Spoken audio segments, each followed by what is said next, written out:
merci à tous d'être présents aujourd'hui. Merci Aurore, Eva et Shaida d'être présentes aujourd'hui en tant qu'expertes pour animer cette conférence.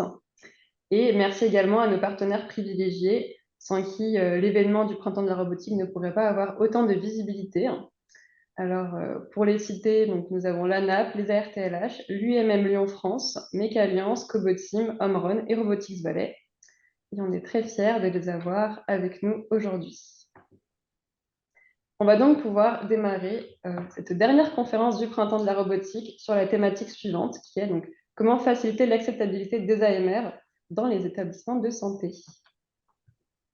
Pour ça, on va démarrer par un tour de table et on enchaînera par les différentes étapes qui sont donc l'avant-projet, un point sur la partie user-friendly des robots, tout ce qui va toucher à l'après-installation, et enfin, on pourra conclure et passer à la session des questions-réponses.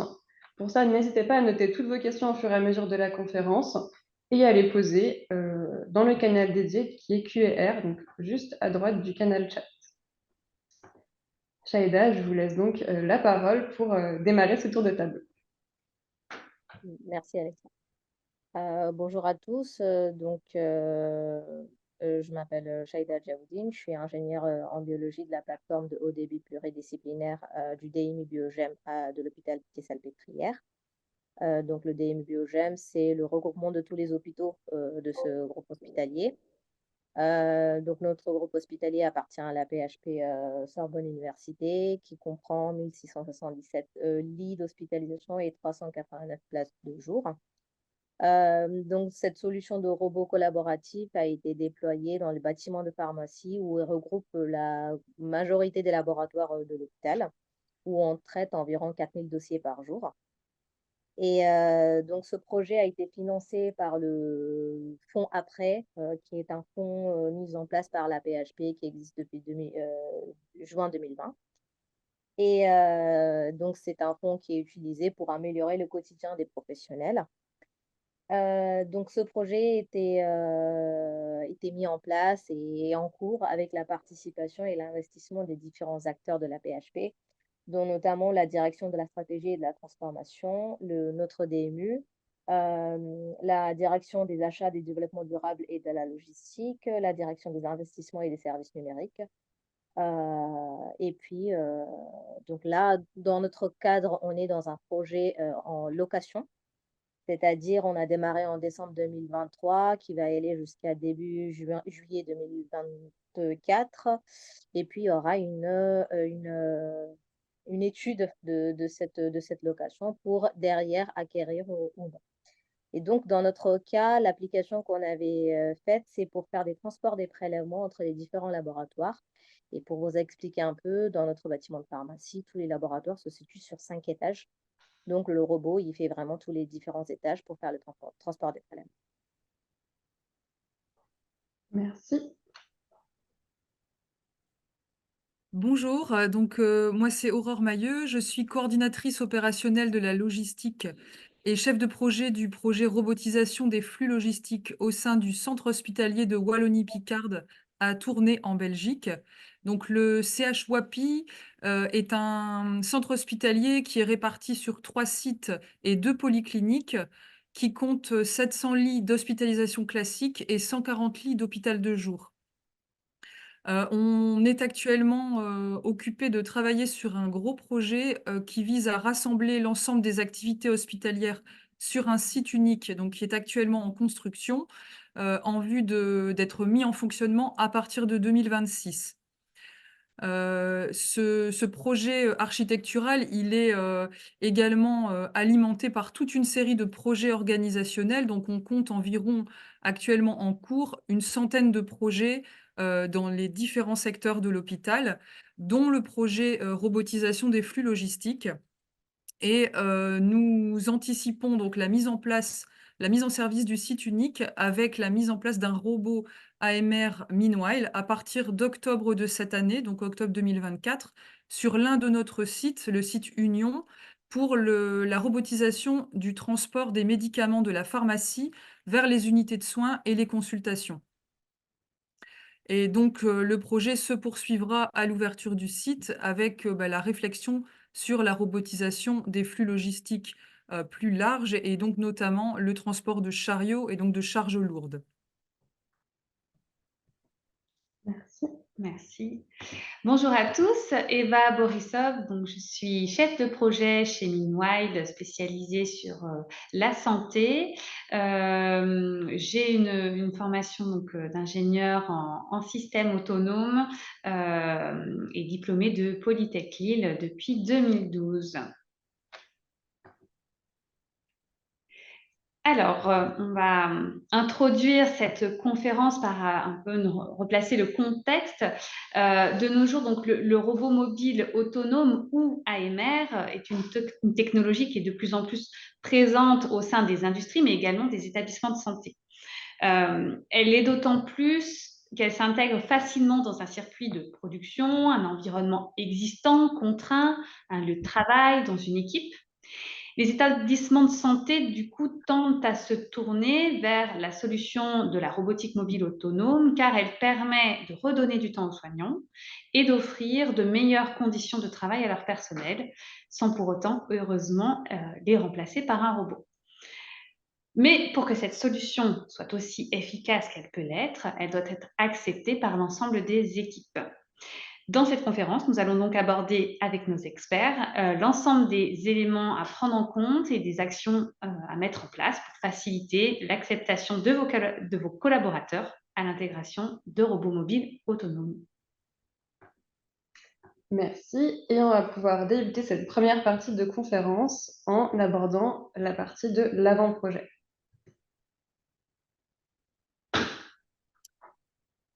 Alors, au sein du centre hospitalier de Wallonie-Picard, donc à Tournai, nous avons la chance d'avoir depuis quelques années maintenant une gestionnaire du changement qui a été engagée dans le cadre des nombreux projets, comme je l'expliquais en introduction, qui entourent la construction de notre hôpital site unique. Et on a eu la chance de découvrir un outil qui nous sert donc à alimenter les différents projets, qui s'appelle l'analyse d'impact. Et c'est un outil donc, qui est très important dans le cadre de projets de gestion du changement, de manière à pouvoir identifier, lister l'ensemble des impacts et des changements qui impactent les différents services, les différents métiers de l'institution, dans le but de mettre en place des actions pour que ces différents métiers, départements, services appréhendent et accueillent de la meilleure manière possible les nouveaux projets qui sont mis en place. Donc cet outil, il est plutôt facile d'utilisation. Il y a 3 grandes étapes. On va d'abord lister les différents impacts ou les changements qui sont attendus en mettant en place le projet. Donc ces différents impacts, on y a donc la théorie montre qu'il y a différentes catégories que j'ai repris d'ailleurs sur la DIA, des impacts qui ont lieu, qui ont attrait au contenu de fonction, aux équipes, à la gouvernance. On va avoir des impacts au niveau de l'organisation de travail, donc processus, méthode, au niveau des clients, partenaires du service ou de l'institution dans sa globalité, des impacts liés à la charge de travail, aux objectifs de travail. Ça peut impacter également les outils, mais également les comportements. Voilà, donc il y a toute une série d'impacts qu'il est important d'identifier. Puis ensuite, identifier le public qui va être impacté par ces différents changements, public impacté directement, mais aussi indirectement. Et ensuite, il va être intéressant d'identifier le niveau de sévérité de l'impact. Et en fonction de ce niveau de sévérité, c'est ce que vous voyez dans le diagramme en bas de la DIA, c'est qu'en fonction du niveau de sévérité, il va être intéressant de mettre en place les actions graduellement sur des actions de communication, mais qui poussent de plus en plus en fonction de la gravité, la sévérité pardon, de l'impact, vers des actions d'implication. Et donc, ça découlera sur ce qu'on va vous expliquer par la suite, sur notamment un plan de communication, mais également toute une série d'actions autour du projet sur lequel on va aller impliquer l'ensemble des intervenants, qu'ils soient liés directement ou indirectement au projet.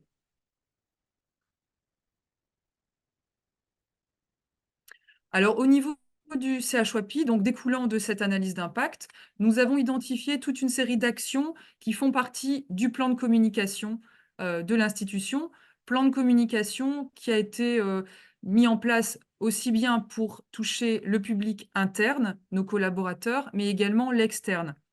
Alors, parmi ces actions, on a d'abord toute une série d'actions d'information, de communication sur notre site intranet, notamment la mise en place, c'est ce qu'on fait pour l'ensemble de nos projets, de fiches projets, donc qui sont voilà, cadrées avec différentes informations type concernant le projet et qui, donc informations évidemment mises à disposition de nos collaborateurs. On va également y intégrer, on a commencé, mais on va poursuivre l'intégration de capsules vidéo où on a tout au long du cadrage du projet décliné une série de vidéos différentes où on entend d'abord une communication sur le projet de manière globale et puis après on laisse la parole sur d'autres capsules plutôt aux utilisateurs qui vont utiliser le robot au point de départ, mais également au point d'arrivée et seront également accompagnés, on accompagnera également ces capsules vidéo, internes par les tutoriels fournis par la société Meanwhile, et qui sont plus, des tutoriels, visant la formation, et notamment la formation continue du personnel. Ensuite, on a la chance d'avoir un magazine d'entreprise qui est depuis quelques mois décliné en deux parties. Une partie collaborateur, mais également une partie grand public. Donc, c'est une brochure qui est distribuée largement et qui comprend vraiment de l'information interne et externe. Chez nous, il s'appelle le Focus, le Pulse, puisqu'il y a deux catégories, patients et collaborateurs. Et on y a également intégré toute une série d'informations concernant le projet, de manière à préparer aussi bien les patients que les collaborateurs à l'arrivée du robot qui sera mis en place chez nous à partir d'octobre. Toute une série de présentations ont accompagné également la préparation du projet, que ce soit des présentations en groupe, notamment aux réunions de chefs de service infirmiers, au niveau de la pharmacie, aux pharmaciens, mais également des présentations ciblées aux assistants pharmacie qui vont utiliser plus précisément le robot. Et puis, on a aussi des informations qui sont faites, des présentations qui sont faites à l'ensemble des collaborateurs, donc qui ne vont pas nécessairement utiliser le robot, mais qui vont le croiser dans les couloirs très bientôt chez nous. Et donc, depuis la mise en place des différents projets du site unique, nous avons toute une série de présentations qu'on appelle les présentations café, qui sont des présentations, des courtes présentations et qui sont axées plutôt sur les questions-réponses pour pouvoir favoriser l'échange, qui sont présentations café puisqu'elles sont réalisées le plus souvent après la pause déjeuner et qui visent vraiment à informer l'ensemble des collaborateurs sur la vie de l'établissement, notamment sur la partie projet. Nous avons l'intention également de diffuser toute une série de vidéos que Meanwhile nous a fournies à destination du grand public, donc via des écrans de diffusion au niveau salle d'attente et notamment au niveau du hall d'accueil. Et au niveau, donc là, plutôt communication externe, nous avons l'intention de communiquer au niveau des réseaux sociaux, donc là, plutôt à la mise en place du projet. Une conférence de presse est prévue également à la mise en place du projet. Et important aussi, donc on a donc l'hôpital est actuellement en construction, donc à un état bien avancé. Et donc ont eu lieu, pas plus tard que le week-end dernier, 2 journées qu'on a appelées journées chantier ouvert et qui ont permis. Alors il y avait une journée qui était dédiée aux collaborateurs et leurs familles, la journée du samedi et la journée du dimanche au grand public, pour permettre au plus grand nombre de visiter ce chantier et les futures installations, mais également de découvrir différents projets qui vont être mis en place à l'ouverture de ce nouveau bâtiment. Et j'ai eu le plaisir de présenter le projet robot lors de ces journées. Projet qui a été très bien accueilli, aussi bien par les collaborateurs qui ont visité avec leur famille que par le grand public. Voilà. Et donc, j'oublie quand même le point central de ma dia, c'est qu'il est important de bien rappeler au sein de ces différents moyens de communication l'objectif qui est visé par le projet, donc ici le projet robot. Et notre objectif, c'est vraiment, en ce qui nous concerne, de s'inscrire dans une démarche institutionnelle qui est globale et qui vise à réfléchir à toute une série d'actions visant à libérer du temps pour les soignants et à les décharger d'activités logistiques qui actuellement sont encore trop nombreuses au détriment des soins et donc au détriment du support que l'on peut apporter aux patients.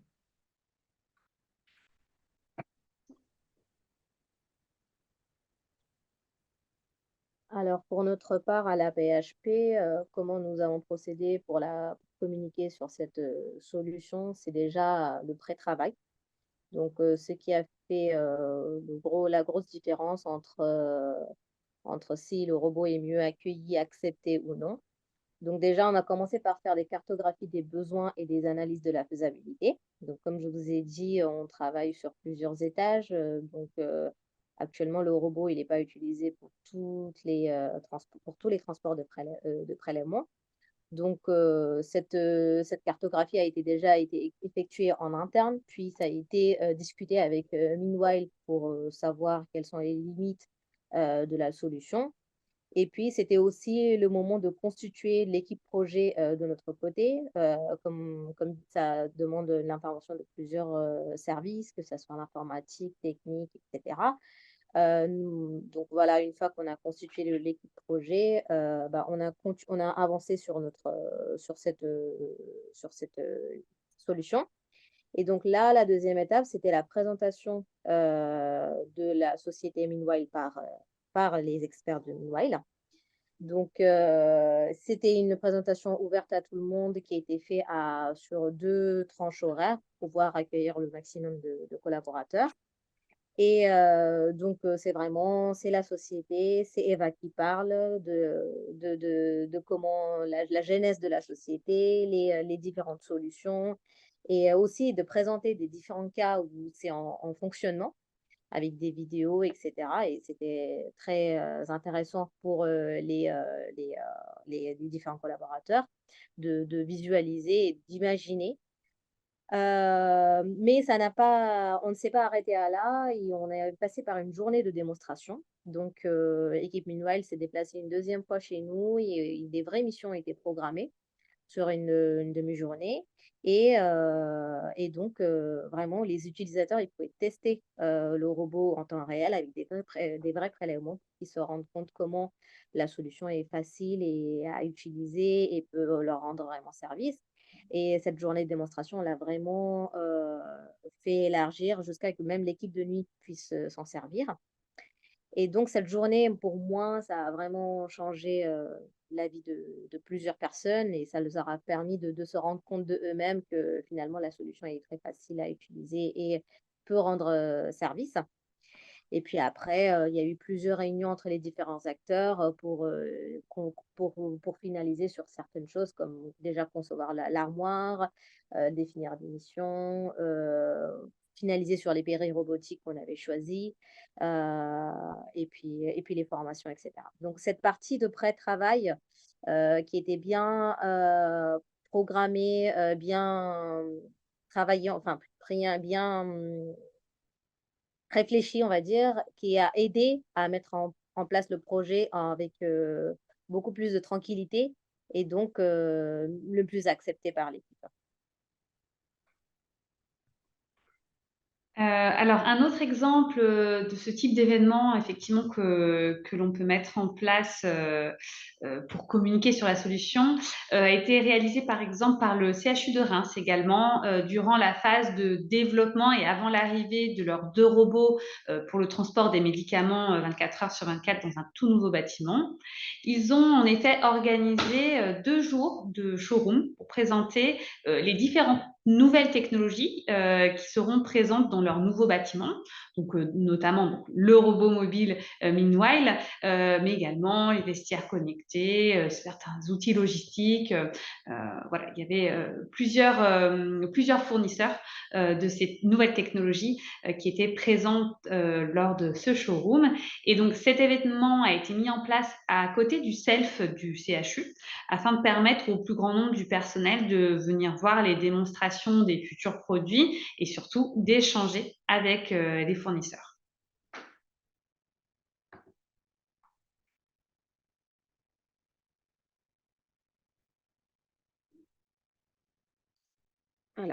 Voilà, donc dans les étapes de pré-travail que j'ai parlé, j'ai parlé grosso modo, mais en fait, à chaque étape, il y avait l'intégration des équipes au maximum. Que ça soit, donc là, chaque bulle, ça représente un peu l'importance. Donc déjà, c'est les définitions des missions. Donc, quels sont les secteurs qu'on va mettre en route en premier, les horaires de passage, parce que nous, on avait décidé de partir sur des passages programmés au lieu que ça soit à la demande pour pouvoir satisfaire aux besoins de tous les services. Et donc, cette définition des missions, c'était vraiment fait avec les équipes pour comprendre vers leurs inconvénients, les horaires de passage que ça peut leur convenir. Ensuite, on a fait plusieurs nouvelles présentations de la solution en interne par nous-mêmes, notamment pour expliquer l'origine de ce projet, le fond qui a été utilisé et vraiment pour situer le projet par la PHP, on va dire. Ensuite, pour rendre amusant le projet, on a vraiment aussi impliqué les différentes équipes, à la fois pour choisir le nom du robot, les différents sons qu'on va utiliser pour l'arrivée ou le départ, du robot, définir les points d'arrêt, à quel endroit il doit s'arrêter. On a même, remodifié, ne serait-ce que c'est pour 10 centimètres supplémentaires, ça m'arrange et cetera. Enfin, tout ça, on a fait et on a, aussi donné la possibilité de reprendre. Par exemple, on avait parti sur un son avec un volume et puis au final, un service a préféré ne pas avoir de son et puis, rapidement, on a fait la demande à Meanwhile par un mail et puis ça a été vite, mis en place et voilà, cette flexibilité qu'on avait donnée, au personnel, je pense que ça leur a aussi impliqué et aussi intéressé. Puis bien sûr, la partie formation, pour les impliquer, il y a pas plusieurs solutions. Donc on a chez nous, on avait prévu plusieurs niveaux de formation qu'on avait mis en place et tout ça qui a permis d'impliquer à tel point que voilà, c'est, les collègues entre eux, ils arrivent à se former et c'est une façon de les impliquer et de les responsabiliser aussi.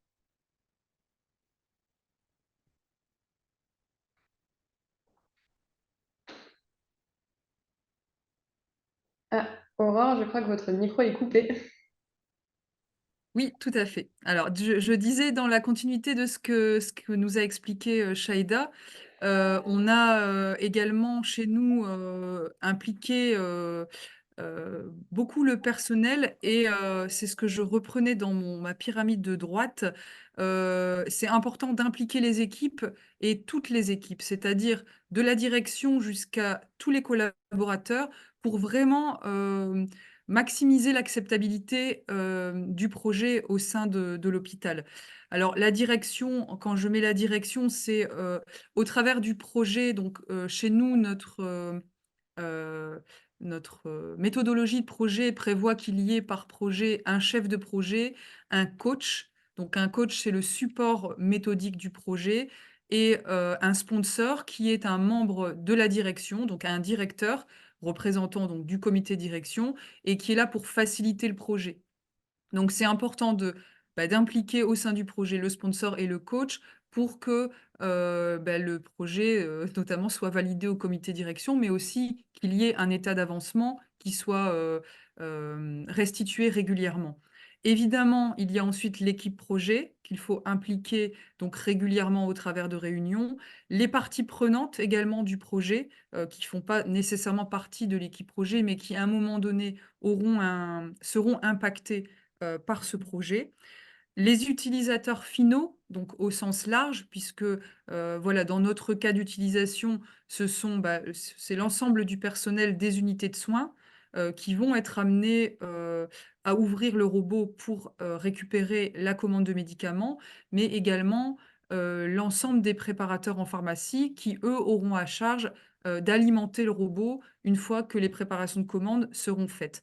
Et enfin, tous, parce qu'à un moment donné, le robot, puisqu'il va desservir l'ensemble des unités de soins, l'ensemble des consultations, eh bien, chacun aura l'occasion de le croiser à un moment donné en circulant dans les couloirs. Et donc, c'est important que les bons messages soient bien passés auprès de l'ensemble des collaborateurs. Comment est-ce qu'on a impliqué les équipes plus précisément? On a d'abord impliqué fortement l'équipe projet, notamment dans la visite d'hôpitaux. Nous sommes allés au CHU de Nantes et au CH de Cholet voir tourner la solution. Et donc, ça a permis de faire adhérer l'équipe projet et de les rendre ambassadeurs auprès des différents services de l'hôpital pour mettre en avant la solution qu'on avait découverte. On a mis en place plusieurs groupes de travail. Donc, j'ai cité le groupe de travail en pharmacie, puisque notre projet va nécessiter, pour pouvoir en continu alimenter le robot et s'assurer qu'il remplit bien l'ensemble de ses missions, ça va impliquer une réorganisation et un lissage des préparations de commandes en pharmacie. Donc, on a fortement impliqué, au travers d'un groupe de travail, plusieurs assistantes pharmacie qui sont donc les représentantes de l'ensemble du groupe, de leurs collègues. On a également impliqué fortement la pharmacie, mais aussi les unités de soins dans la conception de l'armoire, qui constitue donc le robot. Dans les décisions techniques également, donc l'équipement, l'automatisation des portes et l'automatisation des ascenseurs, où le service technique a été fortement présent. On a impliqué également le personnel pour la manière dont on allait créer les alertes du robot et donc des messages donnés à l'unité de soins pour prévenir que le robot d'une part est parti de la pharmacie et qu'il va rapidement se présenter dans le service, mais également lorsqu'il est présent à son point d'arrivée. Donc on les a fortement sollicités pour savoir qu'est-ce qu'ils souhaitent comme message. Et comment elle souhaite-t-il être informée et sur quel numéro de téléphone. Et également sur les emplacements d'arrivée, puisque selon le service, il y a certains services pour lesquels on a souhaité que le point d'arrivée soit le plus proche du local pharmacie, local où on va ranger la commande de médicaments finale, mais d'autres services qui souhaitent davantage sécuriser l'entrée du service, notamment en cas de fugue de patients dans certaines catégories de services, où ils ont préféré que l'emplacement soit à l'extérieur du service. Donc voilà, on a forcément écouté les avis pour pouvoir répondre un maximum aux attentes. Et enfin, on prévoit de lancer un petit concours pour que chacun puisse donner son avis et proposer un nom au robot. Donc ça, c'est quelque chose qui arrivera tout proche de la mise en route et où on aura l'occasion de solliciter l'ensemble des collaborateurs qui pourront s'exprimer par rapport à ce projet. Et nous allons pouvoir aborder la seconde partie qui abordera donc l'importance du user-friendly dans la création des robots. Alors, l'expérience utilisateur désigne la qualité de l'expérience vécue par l'utilisateur dans n'importe quelle situation comportant des interactions. Elle qualifie l'expérience globale ressentie lors de la manipulation d'une interface, d'un appareil technologique ou plus largement de tout dispositif ou service. Son rôle est donc essentiel dans la manière dont le robot est perçu. Meanwhile, par conviction, a préféré éloigner le design de ces robots de l'être humain pour éviter toute ambiguïté, car en effet, l'AMR, robot mobile autonome, est une machine.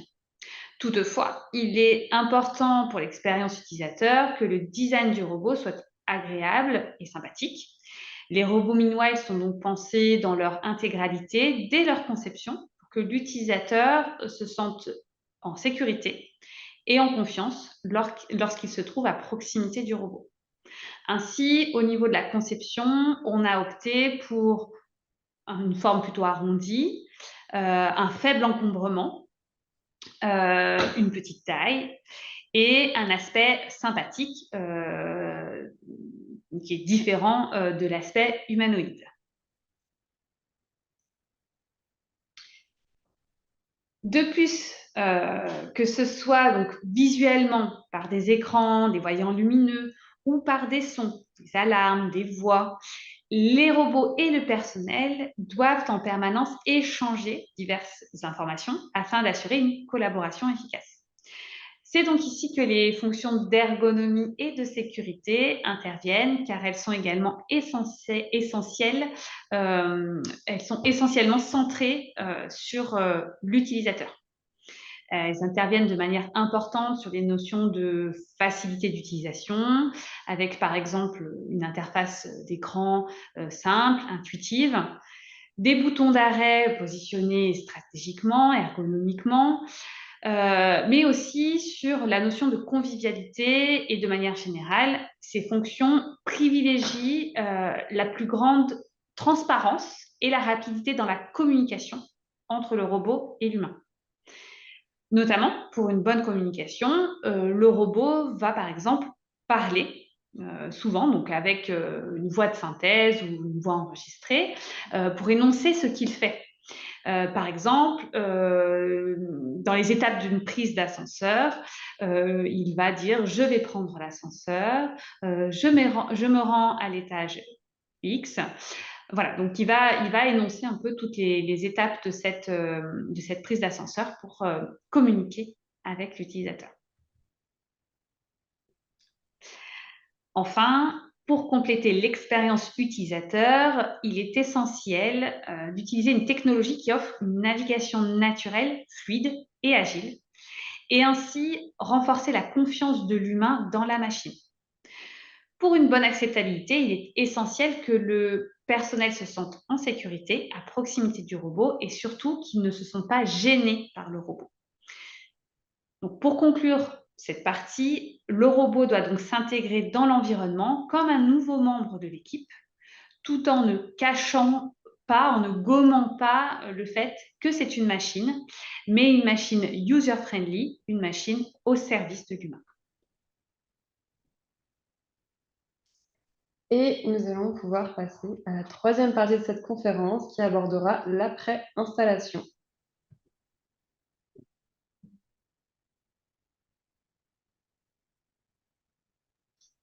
Alors, pour notre partie de Pitié-Salpêtrière, comme j'avais évoqué tout au début, on est sur un projet de location.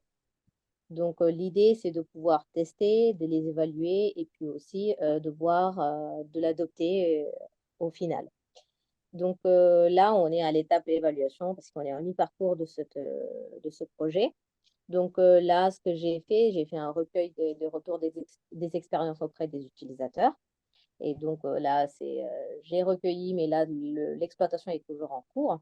Mais l'objectif étant déjà de comprendre et identifier les points de blocage, parce que tout simplement, je vais poser une question, est-ce que vous voulez acquérir le robot, oui ou non, et d'expliquer derrière. Et donc, si la réponse est négative, et pourquoi? Pourquoi?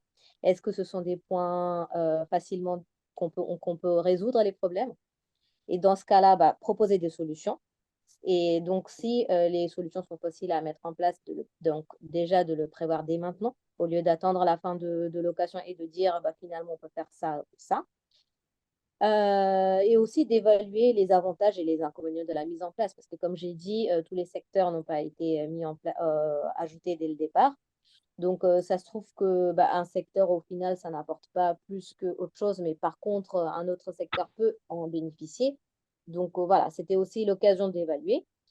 Donc, ce que je peux déjà vous partager à partir de ce recueil que j'ai fait, c'est que les grosses difficultés qu'on a rencontrées qui peut faire blocage à l'acceptabilité, déjà, tout simplement, c'est les pannes d'ascenseur, donc qui est indépendant, on va dire, de nous et de la solution en elle-même. Mais c'est surtout, c'est pas la panne qui pose problème, c'est le moyen qu'on met en place pour les communiquer. Voilà, l'ascenseur est en panne, donc le robot ne peut pas travailler aujourd'hui jusqu'à la résolution. Comment on peut améliorer la communication pour qu'ils se mettent, pour qu'ils réactivent leur le mode de travail ancien, on va dire. Et ça, c'est un peu compliqué qu'on n'arrive pas à trouver une solution, dont d'ailleurs on a déjà discuté avec Meanwhile qui propose déjà des solutions qu'on peut essayer de mettre en place. Aussi pour certains, c'est, changement de mode de travail qui peut être, vu positivement ou négativement, ce qui demande un temps d'adaptation, pour certains. Et 3e, blocage que j'ai vu, c'est, nous, volontairement, on a, bloqué, certaines fonctionnalités de ce robot.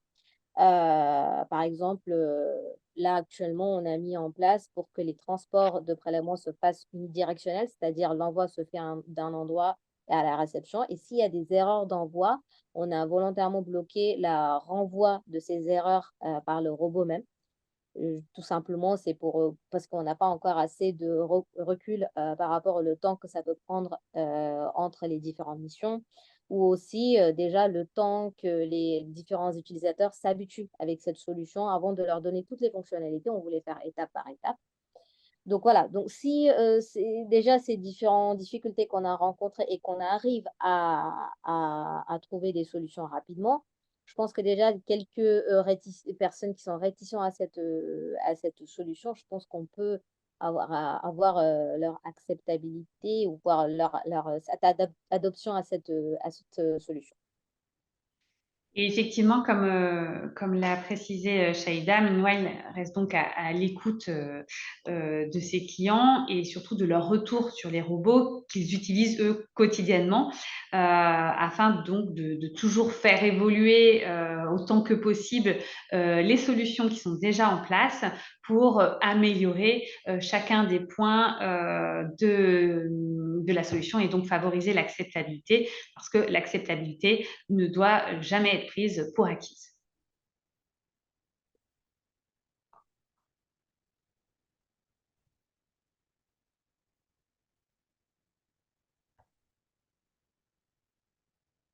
Aurore, je vous laisse démarrer. Oui.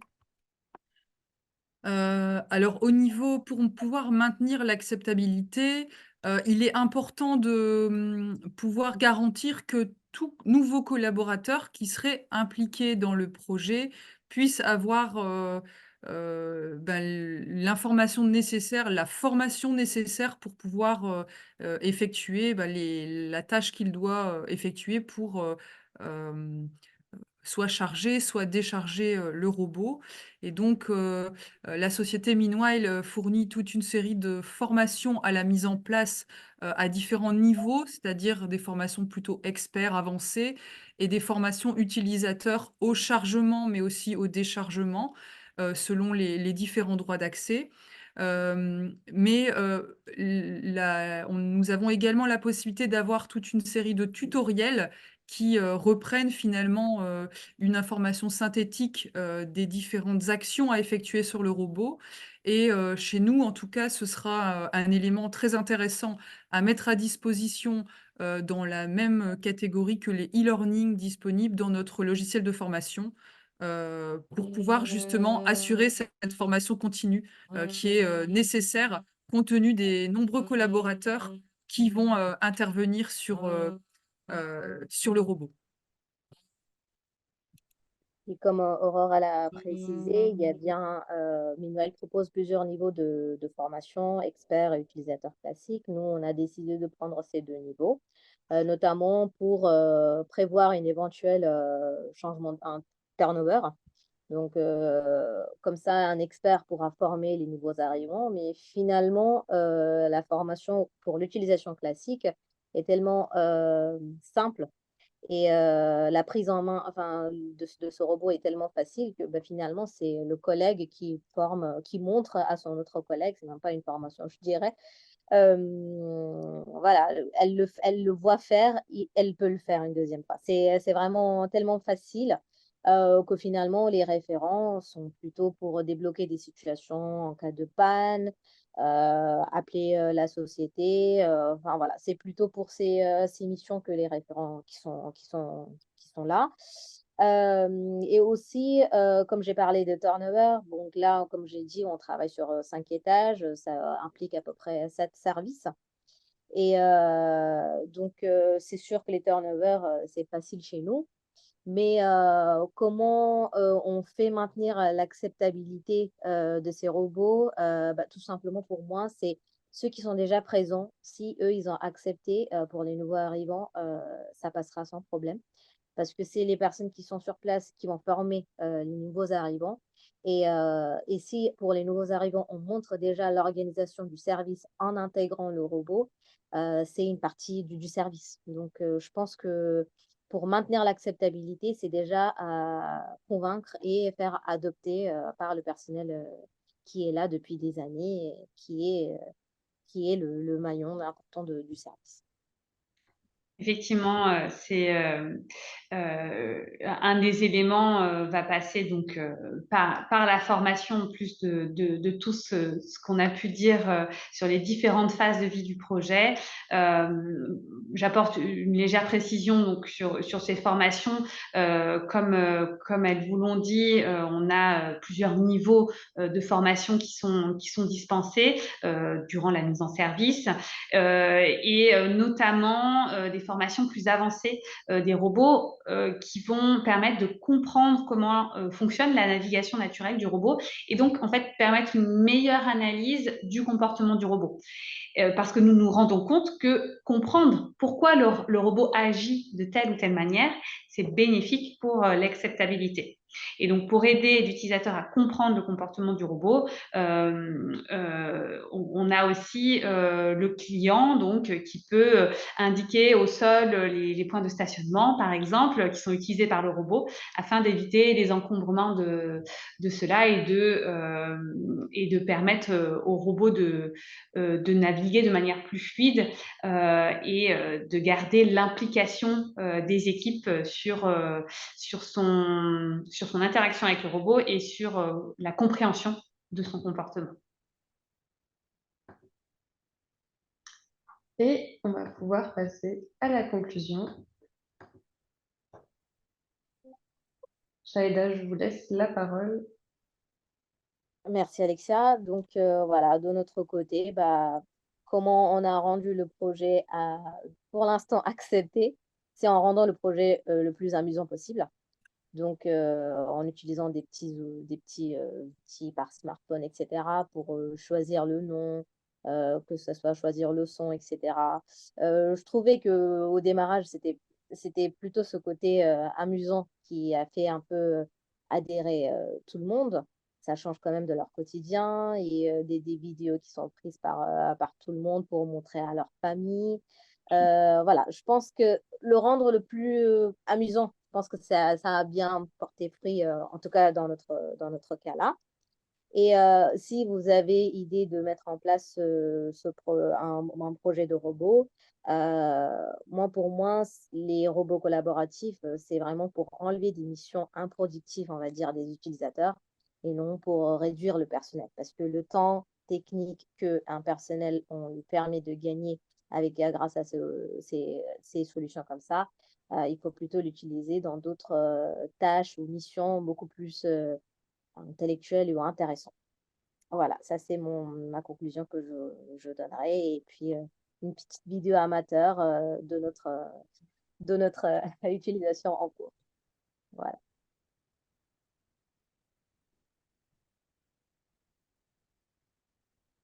Alors pour ma part, eh bien, je dirais que la clé du succès de la mise en place d'un robot au sein d'un établissement de santé, c'est pour commencer de clarifier l'objectif et bien montrer que ce projet répond à un réel besoin au sein de l'institution.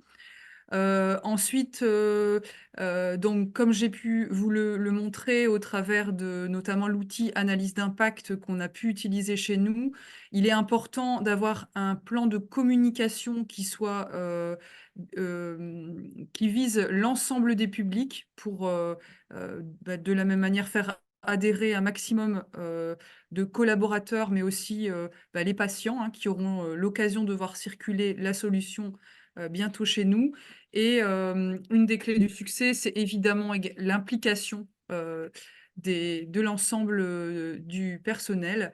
Et je terminerai également par, dans la continuité de ce que dit Shaida, je pense que c'est très important lorsqu'on met en place ce type de technologie nouvelle au sein d'un hôpital, de vendre le projet en mettant en évidence le gain de temps que l'on va rendre au sein du personnel infirmier ou du personnel logistique éventuellement, plutôt que de dire, voilà, parce que c'est toujours la crainte des gens, c'est de se dire, ben, on va mettre en place un robot qui va remplacer l'humain. Mais non, en fait, je pense qu'il est extrêmement important de dire l'objectif n'est pas un remplacement de personnel par une machine, mais bien quantifier le projet. Dans notre cas, on a estimé, par exemple, que le robot, dans sa phase de mise en place, va permettre de rendre une trentaine d'heures par semaine au sein du département infirmier. Et je pense que c'est vraiment le message qu'il faut faire passer, d'un robot, d'une machine au service de l'homme et non pas pour remplacer l'homme. Vous l'aurez compris, donc l'arrivée d'un ou plusieurs robots mobiles autonomes peut perturber vos équipes et c'est pour cela qu'il est nécessaire de préparer tous vos collaborateurs en amont pour que l'intégration se déroule le mieux possible et que l'acceptation se fasse rapidement. En fonctionnant étape par étape, la collaboration entre humains et AMR se déroulera normalement de manière sereine et agréable. Et il est primordial, comme l'ont rappelé Shaida et Aurore, que votre équipe n'ait en aucun cas le sentiment d'être remplacée par le robot ou de perdre en importance. C'est bien tout l'inverse. Et c'est pour cela que la désacralisation du futur robot est importante. Merci. Et on va pouvoir passer à la session de questions-réponses. N'hésitez pas à poser vos questions dans le canal dédié, donc Q&R, qui se situe juste à droite du chat. Et on va prendre un moment pour y répondre. On voit le petit message. Première question. Aurore, je vois que vous avez déjà répondu. On va peut-être pouvoir compléter à l'oral. Quels sont les préalables pour la réflexion sur l'implantation des robots dans un hôpital? Tu peux. Donc j'ai effectivement répondu. Je pense qu'il est donc très important de vérifier qu'il y ait bien un besoin formulé par un service, un département, un collaborateur pour lequel la solution pourrait permettre de répondre. Je pense qu'il est également important, puisque, dans notre cas, le robot, comme je l'expliquais, va permettre vraiment de rendre du temps au département infirmier au profit des patients. C'est bien de mesurer, le temps réel que le personnel va gagner, et donc d'associer vraiment le projet à des mesures, qui soient objectifs. Et donc, chez nous, on a mis en parallèle 2 mesures, hein. D'abord, la mesure de chez Meanwhile par rapport aux capacités du robot, à ses capacités techniques de traverser les ascenseurs, par rapport à sa vitesse, par rapport aux distances. Donc on a un premier calcul qui nous a permis de dire: «Voilà, le robot va travailler autant de temps». Mais on a aussi fait le travail, inverse, de dire: «On va mesurer le temps réel des déplacements dans le service». Enfin, dans les services.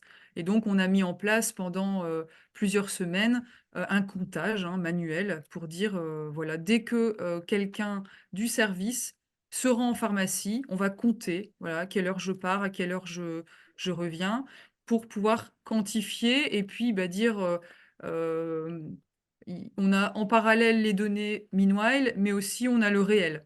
Et puis, on se rend bien compte que les données, concordent. Et c'est vraiment, je pense, un argument préalable à la réflexion, puisque c'est au travers d'éléments chiffrés qu'on sait aussi justifier le gain que pourra apporter la solution. Très bien. Eva, potentiellement une question qui était un peu plus dédiée. Pourquoi une forme humanoïde ne serait-elle pas meilleure pour l'acceptabilité des robots? C'est une vaste question et on pourrait en débattre longtemps. Disons que la conviction de Meanwhile et sa vision, c'est que le robot est donc une machine et que lui donner une apparence de machine permet de faire passer un message qui est que ce n'est qu'une machine et il n'est pas là pour remplacer votre travail, puisque nous, on juge, et c'est notre avis, que la forme humanoïde pourrait prêter à confusion si se dire que si le robot me ressemble, alors c'est qu'il peut prendre mon travail. Donc, on va plutôt œuvrer, comme je l'ai dit, à concevoir des robots avec une allure sympathique, mais qui n'est pas du tout humanoïde. Merci. N'hésitez pas à poser vos questions. Sinon, si tout était clair, nous pourrons conclure cette conférence. Est-ce que Aurore, Eva, Shaida, vous avez éventuellement des précisions à rajouter, des chiffres que vous souhaitez partager sur chacune de vos projets? On parlait notamment, donc tu n'as pas reposé les deux autres questions qui étaient posées sur le gain réel en termes de libération du temps aux soignants, justement, de la charge logistique. Donc, Aurore avait répondu pour son cas au CHOAPI avec 30 heures par semaine. Je ne sais pas si il y a d'autres précisions de la part de Shaida pour la PHP, si ce sont des données qui ont été chiffrées ou portées à votre connaissance. Alors, de mon côté, on n'a pas chiffré vraiment le gain réel. Ok. Mais par contre, ce qu'on a avec le retour d'expérience, comme j'ai dit qu'il y a 7 services en jeu, il y a un service à l'unanimité souhaite acquérir ce robot, tout simplement parce que pendant le temps de garde, pendant les gardes où ils sont seuls, actuellement, ils ont besoin de franchir plusieurs portes qui sont lourds à pousser pour arriver à leur prélèvement. Et là, aujourd'hui, avec la solution robot, bah, les prélèvements arrivent vraiment au pied de leur technique. Et vraiment ça, on l'a vu vraiment une grosse différence et qu'on n'a pas vraiment chiffré, mais les avis font bien la différence. Oh, très bien. Super. Bon, je crois qu'il n'y a pas d'autres questions, du coup. Je vois qu'il y a une question qui est posée par rapport, au projet du Choipi, par rapport au projet pharmacie. Donc, nous avons quelqu'un qui demande: est-ce que toutes les doses seront livrées par le robot, même les doses urgentes? Alors, en fait, on a prévu que quasiment tout, pourra être livré par le robot, en dehors de quelques exceptions malgré tout qui sont, donc hors périmètre. C'est notamment les stupéfiants, qui demandent, alors je ne sais pas comment au niveau de la législation française, ce qui est prévu, mais chez nous, on demande un double contrôle. Donc ça veut dire que quand on remet les médicaments, il doit y avoir aussi bien la personne qui les délivre que la personne qui les reçoit, qui atteste de la quantité délivrée. Donc on l'a du coup sorti du flux robot. On a également les services tels que enfin, le bloc opératoire. Je dis les services, mais le bloc opératoire sort également du scope, dans le sens où il y a un gros volume et donc on a estimé que le nombre d'allers-retours serait trop important. Et également les perfusions, qui là, représentent un poids et un volume trop important que pour être, alimentés via le robot. Mais, en dehors de ça, les doses urgentes, les ajouts, les nouveaux patients, tous ces flux-là rentrent bien, dans les flux qui sont prévus au sein du robot. Merci. Merci. Pour cette réponse. S'il n'y a pas d'autres questions, que tout était clair, on va pouvoir conclure cette conférence. Merci pour votre attention. Merci à vous d'avoir été présents avec nous aujourd'hui. Merci Aurore, merci Eva, merci Shaeda aussi d'être intervenue en tant qu'experte pour cette dernière conférence du Printemps de la robotique. La prochaine édition aura lieu l'année prochaine. On vous attend aussi nombreux. N'hésitez pas à répondre aux questions de satisfaction qui apparaîtra à la fin de votre écran après cette conférence. Et on vous souhaite une très bonne journée.